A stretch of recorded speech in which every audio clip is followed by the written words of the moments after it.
something we were discussing earlier. This had come up. Pat Contry was having a conversation with Mike Matei about the fluctuation in prices of retro games versus like when they had started collecting, over 10 years ago, probably closer to maybe almost 20 years ago by now. And they were discussing whether or not games that were showing up on like James and Mike Mondays or AVG and reviews, things to that effect, that's having an effect on game prices. That once a big YouTuber has reviewed this game or covered it in some way, you can look to eBay and see that an almost immediate jump in price. Mike says that it fizzles out. He thinks that the price will go up for a few weeks because they just did it and now everybody's aware of it and going to buy it, and the sellers are responding to that. But within 3 weeks, nobody gives a shit about what they did 3 weeks ago, and the price goes back down again. What do you guys think about, I guess, Chaos, we can start with you, about big-time internet reviewers covering games and then the effect that that's having on the retro market prices? Well, if you really want to have a strong discussion of that, you have to recognize where that comes from. I've said this before, that retro gaming in its current state, the way it exists in social media, on YouTube, and so forth, especially with the personalities that occur, is starting to mirror that of a religion. And I don't think I'm exaggerating in that way. Not really. I mean, that's pretty accurate, kind of. Sorry, no. Please elaborate. Continue, please. Yeah, well, sure. This is definitely. Well, I don't know if say definitely. This is not the first retro rise. This is not the first time that retro video games got popular again. That's happened in the past. But this time around, social media was there, and it come into its form. Suddenly, people who play old video games, we weren't alone. There was people making videos. I could watch this, and then you could feel that you weren't alone. It was a grassroots movement, and that is the sort of thing, just like the people who were firmly behind Donald Trump and the people that were firmly behind Ralph Nader whenever he runs for president, and so on and so forth. People get behind that sort of thing because it feels organic, because initially it is organic, because it's just it's similar to, and it might look weird, but to the way you would see like a Shriners convention. Look at all those people who got together and get to do something together, that happy group of people.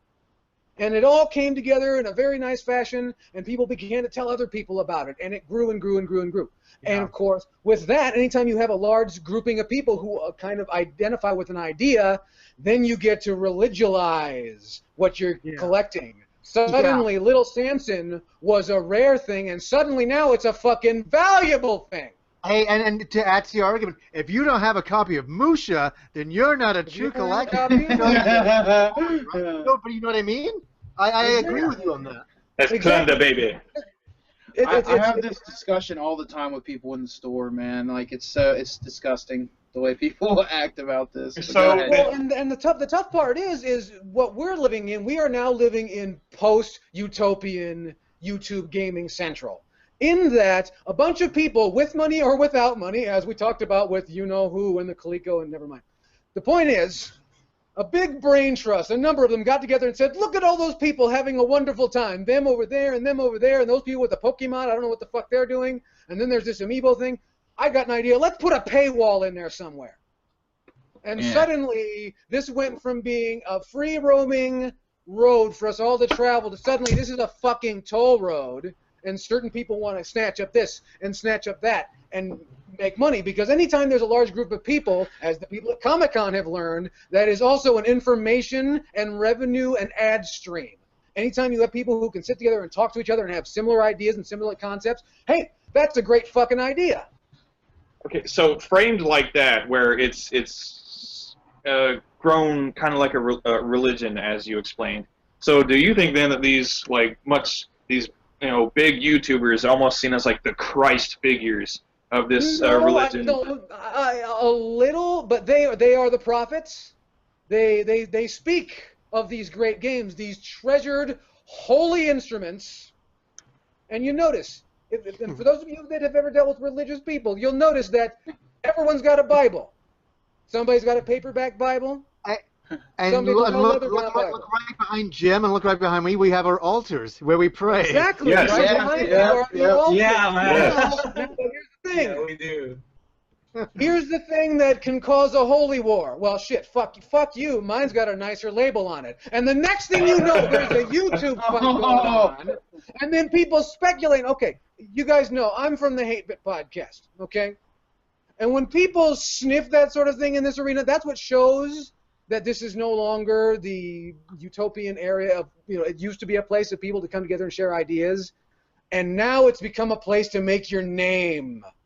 And to make sure that your avatar and your name is seen as a force in this community. When really it's starting to look like a nest of vipers. But back to your question and the overall consensus about, is that affecting prices? Yes, because these videos and because of this perception that there are so many collectors and the resellers and they're trying to get to the flea markets and they're going to get all these games and they're going to hold them hostage, that is mythologizing these games, making them larger than life, and I must attain those. What happens after you attain it? I play it, and then what? And then it sits on a fucking shelf, and some people... We pray to it. We pray to it. What do you mean you don't have your copy of Snatcher? When people come over, I take it off the shelf, and I'm like, look what I got! Exactly. Well, same thing in my house. And it's some like I people don't play that game more than once. I'm a crusader returning home to Rome with all my plunder.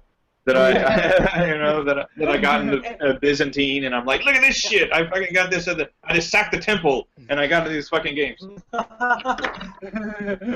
And so right now we're in a period where it's kind of swollen to where we have a certain amount of people who are just here to make money, and the inflation of those prices is good for business. There's a lot of people doing very well right now, making money because... And I don't want to say they have their operatives in the field, but there are people who are taking copies of a certain Genesis game, sticking them up their ass because they think they're going to make some money on it in about a year's time. And then what happens when this retro thing goes back to what it was in the early 2000s? A bunch of hardcore people who just wanted to talk to each other and identify with one another and feel like they were all right. I'm not weird. You enjoy it too. And that's... We've kind of come away from that. It'll come back, but and back to what you're saying. I believe it'll come back. What's going to happen is, what happened is, I grew up with the Genesis and the Super Nintendo, and I couldn't get all those games. And when I got older, I was like, oh, I want to get those games, and I got them. And now all those games, and all those guys got a lot older. They have more expendable money. They're going back and buying that stuff, and then they're showing all this stuff, not because they're horrible people, because they love this stuff. And it's pushing the prices up. But here's what's going to happen. People like myself, we're going to get into our 50s and our 60s, and we're going to die.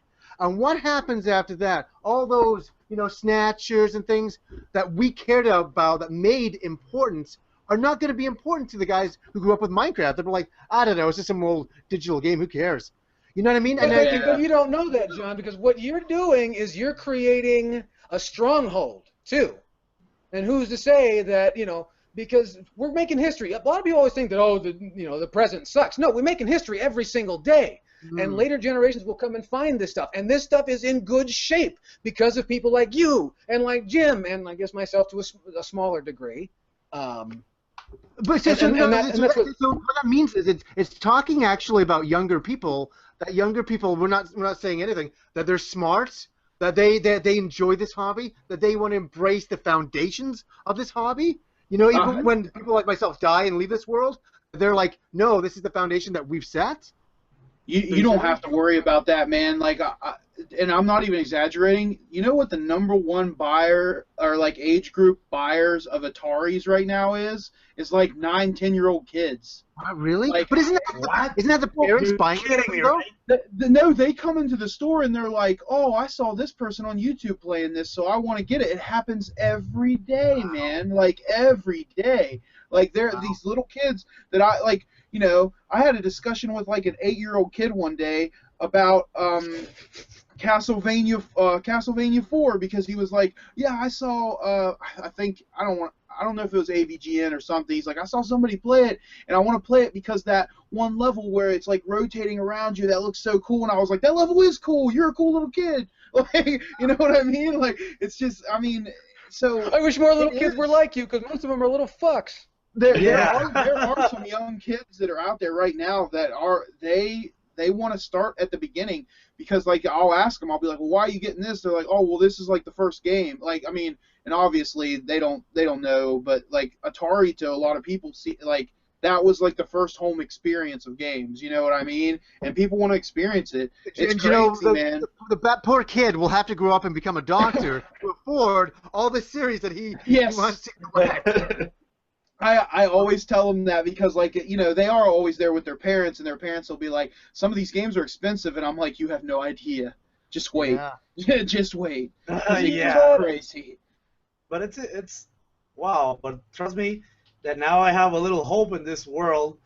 That now that I know that there are kids like that, because I mean here Well, you in got to Panama, think at kids least have phones now, and they can just write on YouTube and like, oh, I'm watching. I mean, you know, it's so accessible to people now. Like, Okay, everybody but watches I also YouTube. want to, before we get too far, I want to point out that what you're saying, because religious people say the same thing, all the stupid shit they believe, and then isn't it wonderful the young children believe this?